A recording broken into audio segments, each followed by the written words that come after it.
It took only one word to change the calm, unknown mountain settlements into one of the richest booms in America. Gold. The word spread like a wildfire, attracting thousands of hopefuls from thousands of miles.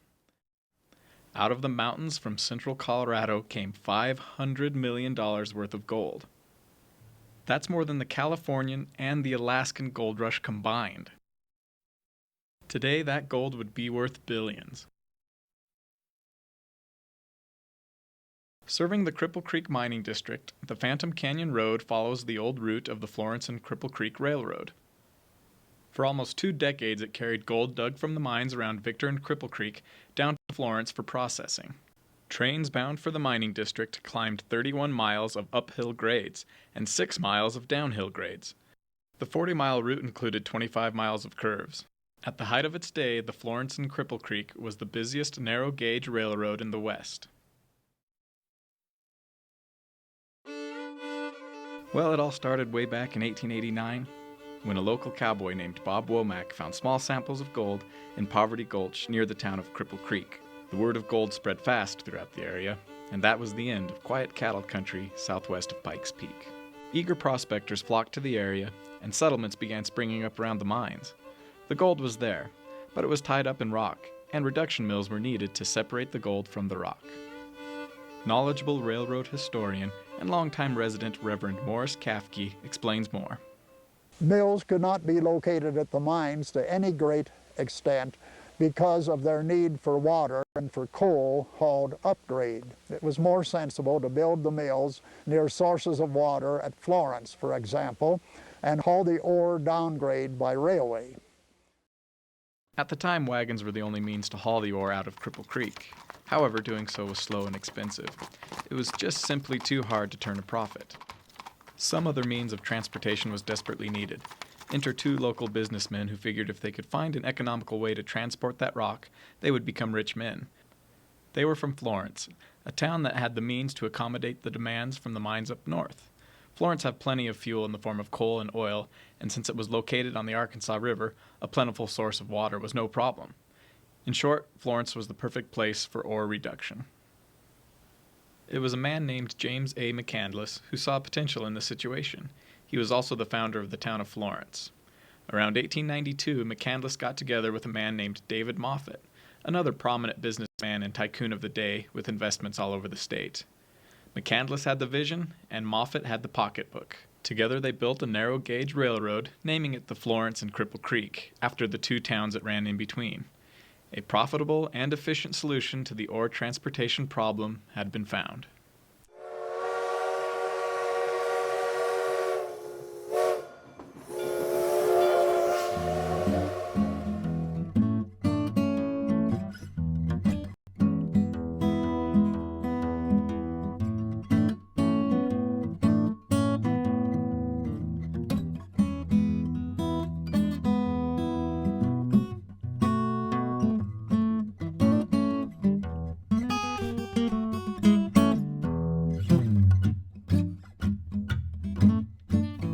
As you travel into the canyon, it is not too far until the paved road changes to a single-lane dirt road.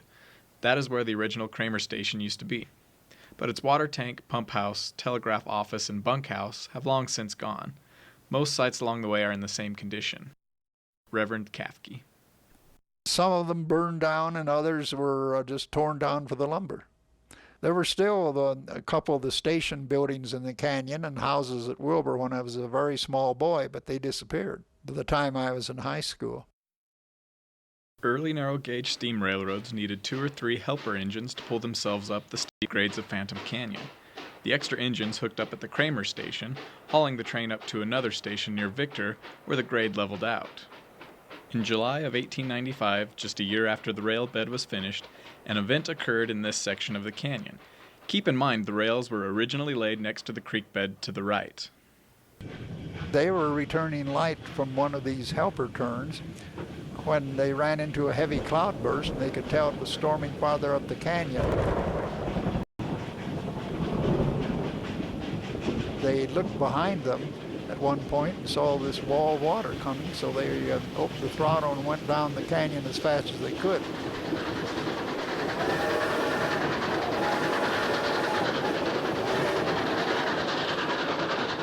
Which was rather a risky business. It'd be risky driving the car down on the present road, you know. But they managed to get out of the canyon just in time. The helper crew escaped, but 6 others died in the flood, and it also destroyed 12 miles of track. This came as no surprise to the railroad owners, who already had plans to raise the rails out of immediate flooding danger. Doris Wolfe, another local historian, sums it up nicely. One of Moffat's henchmen, or whatever you want to call him, had written a letter to Moffat saying, "We have to do something about our submarine railroad." I'm Morris Cafky, always been interested in railroads, and am a native of this region. The tunnel behind me was not on the original alignment of the Florence and Cripple Creek Railway. When it was first constructed in 1893-94, the rail bed went down in the bottom of the canyon, almost at creek level, where you can see the aspen trees today. From the Kramer station for several miles, the track was raised out of the roadbed about 12 feet and tunnel number 1 bored. And in this section of the canyon, the railway was raised from 25 to 30 to 50 feet. Work began immediately, and the track was raised in just 8 months. It seemed to do the trick, as no more flood damage occurred for 16 years. The reason the original track was laid in known flooding areas was that when the FCC line was being built from the south, another rival track was being laid from the north. That one was called the Midland Terminal. The FCC owners were determined that their track would reach Cripple Creek first, so they took some shortcuts, like laying the rails in the creek bed. They cut other corners too. So the project would be as inexpensive as possible. That was the idea. They adopted a narrow gauge of 3 feet between the rails. They didn't have to do as much grading for serving what they thought might be a very temporary mining district. The railroad was planned as a narrow gauge railway with a distance between the rails of 3 feet. Standard gauge, used by nearly all railways today, is 4 feet 8.5 inches. Working quickly, it took only 6 months to complete the new F&CC narrow gauge line up to Cripple Creek. It was a passenger train full of excited locals that pulled out of Florence and chugged up Phantom Canyon, arriving in Cripple Creek on July the 4th, 1894. Feeling proud but not yet relieved, the F&CC owners were worried about making a profit on such an endeavor. Running a railroad through this country was quite the financial risk, but in its first year the F&CC covered its construction cost of $1 million. In no time, Florence's 8 reduction mills were operating around the clock. Even the miners' lives improved because of supplies brought by the railroads. They hauled general merchandise, mining machinery and supplies, explosives for use in the mines, lumber, bricks, and building materials, because the towns were growing like mad in the district. Merchandise, of course, included groceries, also liquor and including hard stuff and beer, because the miners drank quite a bit. They weren't luscious, but when you came out of a mine, you needed to get some of that dust out of your throat. A little further up the canyon, a tunnel was built when the rails were raised out of the creek bed after the flood. At this time, about 1,500 men were on the FNCC payroll. A lot of them were sent up here, as building a 160-foot tunnel through solid granite was not an easy job. Well, it was largely hand labor. They had one man holding the drill, another man hit at it with his sledgehammer. They may have used power drills too, that's possible. Then they would put dynamite in the holes and blow out more rock and start over again.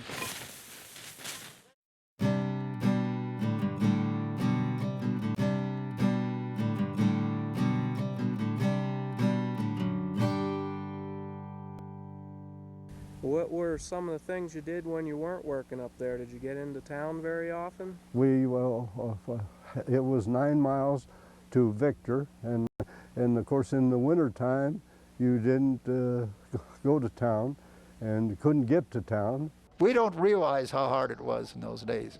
Have to get up in the morning, it's freezing out, you have to start a fire in the stove, cook your meal, and the houses were not too pretentious. They must have leaked cold air like a sieve. They shared food and that kind of thing, but they were very far apart. They had goats for milk and raised a few sheep and, of course, lived on the wild animals and berries and the fruit in the area. They could grow a few crops. Any place where there was a flat piece of land or where they could clear the rocks out of, they would plant any kind of crop that would grow. Their community would be around the railroad station. So when did you first move into Phantom Canyon, Max? In 1910. And you were over in Garden Park before then? No, we were up by just west of Skagway Reservoir up above. And we moved down here on a sled along about Christmas time, and they moved down. Dad had a sled and a team of horses, and that's where we moved down here.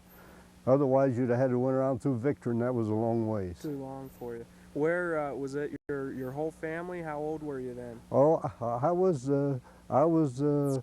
about 6 years old then.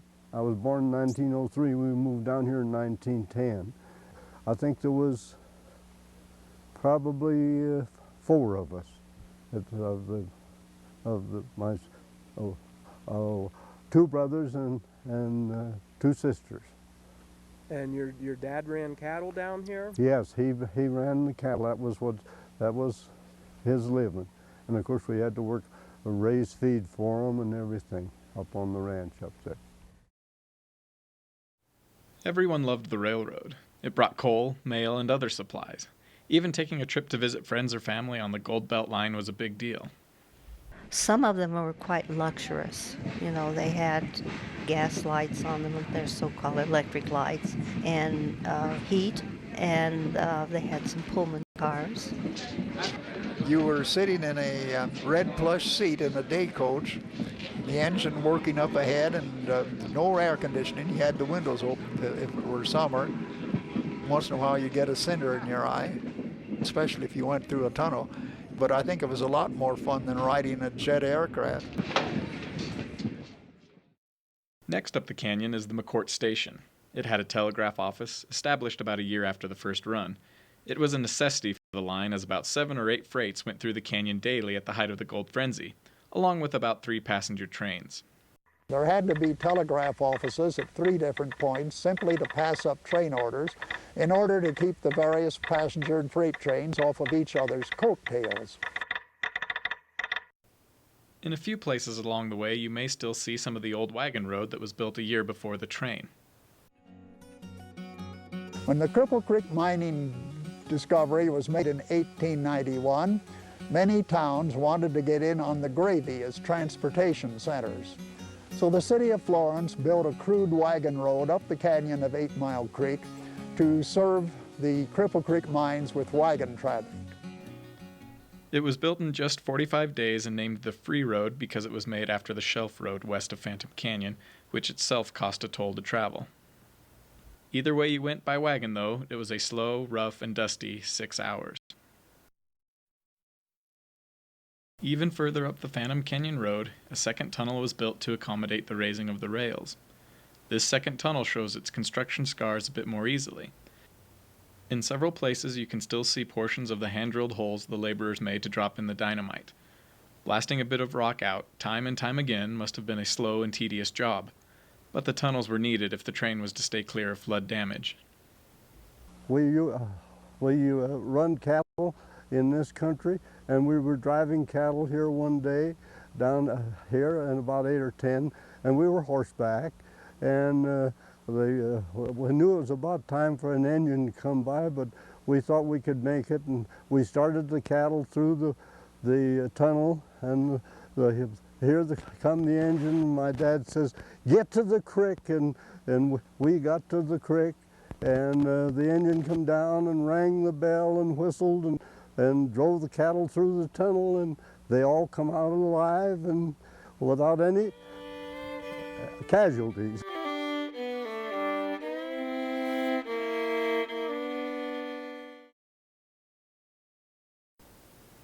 Not much remains from the FNCC days. Years ago, people would come and look for the old rails and pull them out. Most of them had been removed during World War I when iron was scarce. Today, no more rails remain. There is, however, still a small remnant of a Works Project Administration, or WPA camp, that was built during the Great Depression, years after the last train traveled through the canyon. This camp was in charge of keeping up the roadbed and building bridges. This old concrete foundation is all that remains. About halfway through Phantom Canyon you will see a sign for the small community of Adelaide. It is now private property, but back in the day it had a post office and railroad station that also served as a hotel of sorts. Trains stopped here for a break, and some even stayed the night. The trains also took on water here at Adelaide. Not long after the sign, if you look off to the right side of the road, you can see all that is left of the water tank. The early trains needed to carry lots of water for their steam engines and to put out frequent fires started by flying cinders. It was here at Adelaide where those 6 people died from the 1895 canyon flood. The raging waters took out the boarding house, drowning the cook, proprietor, and 4 others. People often wonder where Phantom Canyon got its name. Though no one really has the answer, there has been some speculation. One such story is ghostly in nature. She is supposed to be the Phantom Lady who protects the canyon and causes all the disasters to keep human beings out of it. Well, it's ironic that in July you've got to watch out for a flood in Phantom Canyon, and I've talked to some people who believe you better stay out of the canyon in July. Another explanation for the naming of the canyon comes from Morris Cafky. The term Phantom Canyon was probably developed by the railroad's advertising department. It was simply the canyon of 8 Mile Creek, and some demon copywriter, looking at the interesting rock formations there, thought, oh, this is like a canyon full of phantoms, and they christened it in their tourist brochures, and the name stuck.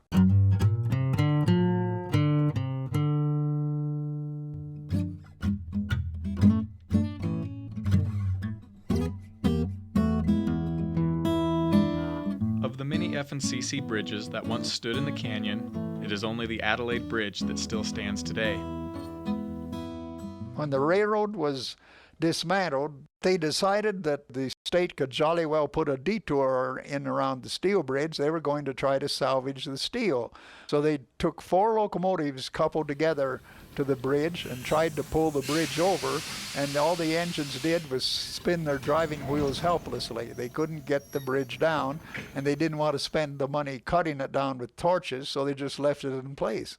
It's a highway bridge today, but once it was a railway bridge carrying the tracks of the Florence and Cripple Creek Railroad. It's probable that ore worth at least $150 million rolled over this bridge in the boxcars and coal cars of the railway. This bridge was originally a wooden trestle which burned about 1898. And the railroad replaced it with a steel bridge to prevent a further disaster happening, and it is now the last of the major railroad structures in the canyon. Not too far after the only original surviving bridge comes a section of the drive known as the Narrows, named so because it was where parts of the canyon wall had to be blasted away in order to build the rail bed. The cliffs get steeper and the road gets windier.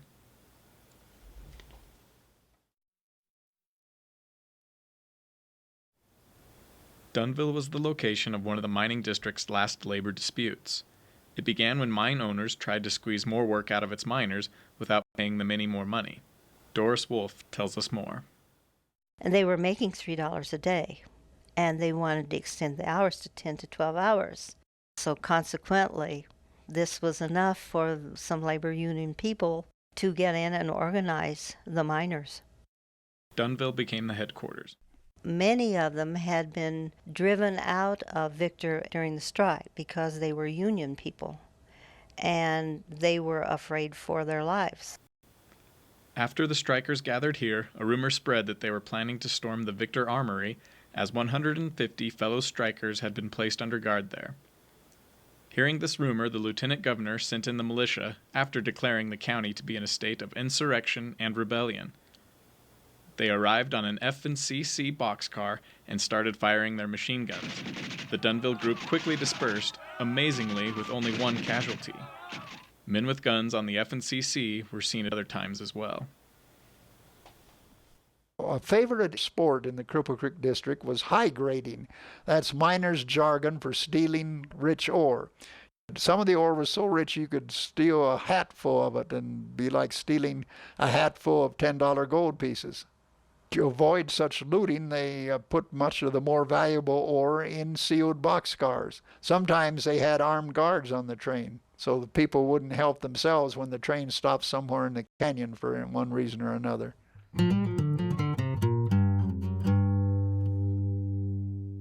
Another community in the canyon, and the largest settlement with 15 families, was the town of Wilbur. The only remnants left on this now private property are some of the building's foundations just off the road. Wilbur was the site of the only school in the canyon. Former Wilbur school student Max Bond tells us more. I was born in 1903. We moved down here in 1910. And of course, in the wintertime, you couldn't get to town. And so we would play cards at night, buy kerosene, no electric light.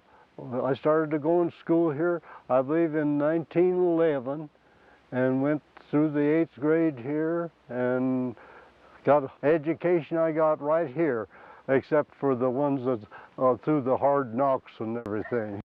We had a one-room school and one teacher with a pot-bellied stove in the middle for heat, and that was the way we heated it. They had a post office at Wilbur, and at that time, and of course when the railroad went out, well then nobody at Wilbur, so the post office was moved up to our house up on the hill there, and my mother was the postmaster for a while, for long about 2 or 3 years, I suppose. The train would throw coal off very often, and the kids would come down from the school and get the paddy wagon out of the old shed there and load the coal up. That was part of their school job. Wilbur, like all communities in the canyon, depended on the railroad for survival. It shipped livestock from local ranchers to the district.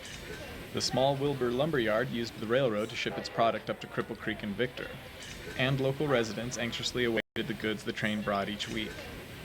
So when the F&CC ended, it was sad for all of the Phantom Canyon communities. The end of the F&CC Railroad came from another flash flood, in July no less. It was 1912, only 18 years after the first train left for Cripple Creek, when another huge storm created a wall of water 30 feet high in only a matter of minutes. Roaring down the canyon, the water took out 5 miles of track and destroyed 12 bridges along the way.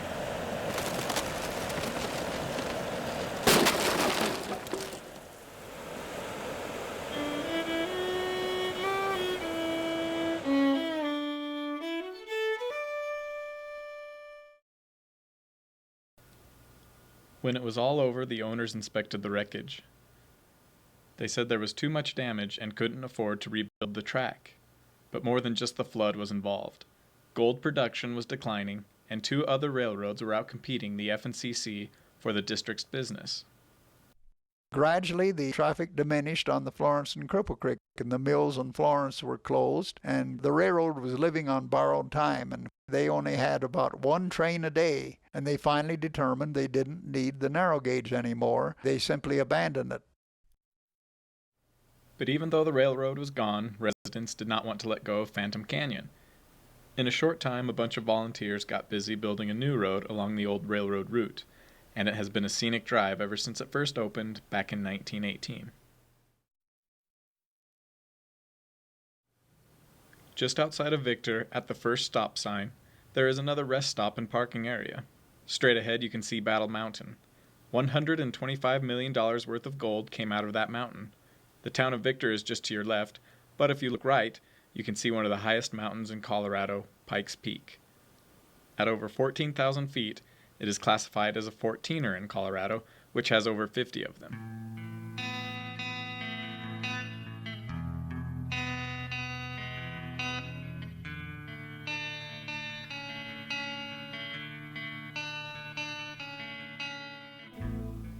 Back in 1900, Victor had almost 8,000 residents. Along with Cripple Creek, the two towns housed most of the district's population, but the two close cities were quite different.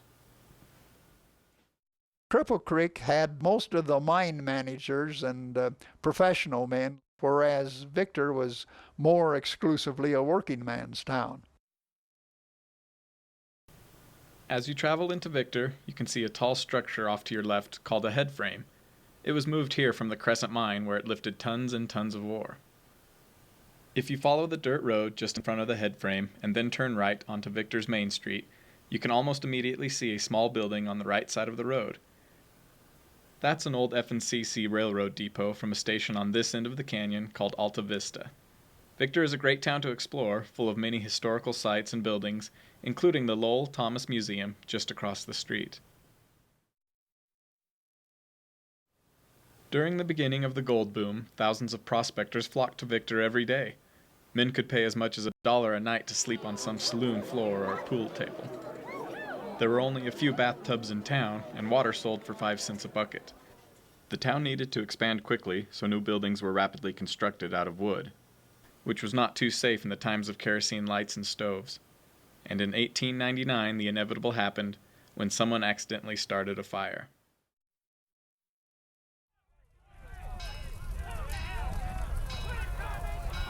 The fire leveled the wooden frame town in less than 4 hours, leaving 3,000 residents homeless. The FNCC was called in to duty.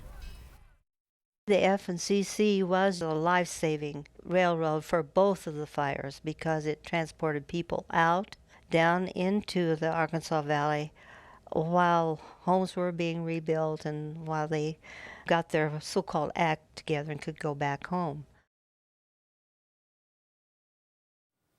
It took only 8 months for the people of Victor to rebuild their town, and even today it is still a mining community.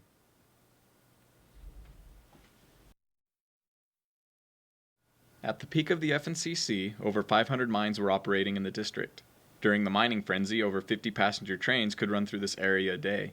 They shared the hills with 2 electric trolley lines that provided night and day services to the miners between Victor, Cripple Creek, and the principal mines. These trolleys, known as the High Line and the Low Line, would take miners from their home to the mines they worked for 5 cents. This cribbing method originally was located along the largest and longest curve on the road between Cripple Creek and Victor. It was used to help keep waste rock from spilling onto the road. Most of the lumber used to build this retaining wall came from a nearby mine called the Mary McKinney. It has since been relocated not too far up the road, closer to the town of Victor. Soon after, you will be able to catch your first glimpse of Cripple Creek. And like Victor, much of Cripple Creek's buildings are made out of brick. That's because a town fire leveled the wooden buildings in April of 1896, 3 years before Victor's fire. They say it started from a gasoline stove that triggered the town's electrical alarm system. The fire department almost had the fire contained when the town's reservoir ran out of water and warm winds picked up, sending glowing embers down the street.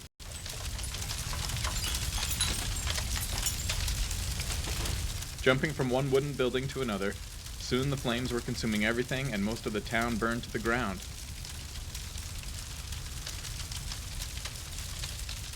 Yet within 1 week, 100 new buildings, made mostly from brick, were under construction thanks to a new law that passed soon after the fire. A lot of the brick was hauled in by railroad.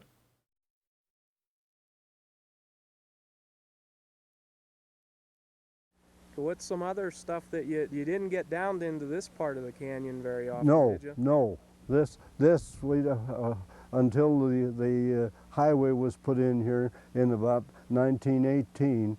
Why, that's when we would get down to the canyon. We knew it was here, but or otherwise we went down through Garden Park if we wanted to go to canyon. So you didn't get down to Canyon City very often? No, no. Okay. Victor was a pretty exciting town back then compared to the way it is today. Oh yes, it was certainly different than what it is now. With a population of about 16,000 people during the height of the gold rush, Cripple Creek was once Colorado's 4th largest city. And so it was here, at Cripple Creek, that the FNCC reached the end of its line. Its run between Cripple Creek and Florence lasted nearly 2 decades, almost 20 years connecting the two towns and the many communities in between. Supplies and goods moved back and forth daily. The train could move easier, faster, and in greater varying weather conditions than the other means of travel, allowing friends and family to visit each other with greater ease. The FNCC was a welcome asset for many, and even though it is now gone, its effects still continue today for the benefit of all those who travel the Phantom Canyon.